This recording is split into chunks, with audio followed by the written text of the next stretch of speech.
Faith was important to me when I was younger, but I think it was a lot like the rich young man in Mark's gospel who asked Jesus, how does he inherit eternal life? I think heaven and the rules loom large in my understanding of church in the beginning. I remember I was working afternoon shift in the mid-70s, and my wife was home with two toddlers alone and with no car. Luckily, one of our neighbors, Bernie Etheridge, came down and invited her to a prayer meeting here at the Shrine, the same Love of God prayer group that's still meeting here on Tuesday nights. And what Mary found was an extraordinary connection to God there. She saw something in the people there, a relationship with Jesus that she didn't have and wanted. The group was going to go to a conference in Kansas City. Mary really wanted to go. It was important to her to go. So I went, and we packed up the kids, and off to Kansas City we went.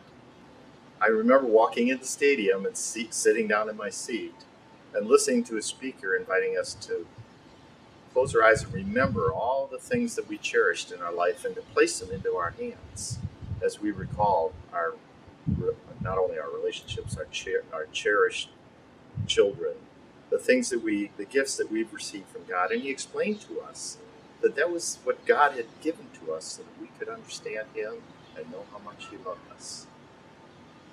Then he had invited us to close our hands and hold them tight as if they would slip out of our fingers and we'd lose them. And he read a passage from Philippians at that time that said that every knee shall bow and every tongue confess that Jesus Christ is Lord. And then he said, open your hands now and offer them back to God and trust in Jesus as Lord. Well, I tried, but I couldn't open my hands. My mind was telling me to open them, but my hands were saying, don't drop anything because you might lose it forever. It was then that I realized that Jesus wasn't Lord of my life. I was Lord of my life. And Jesus wanted to give me something much bigger than obeying rules. He wanted to give me the kingdom, just like he wanted to give it to the rich young man.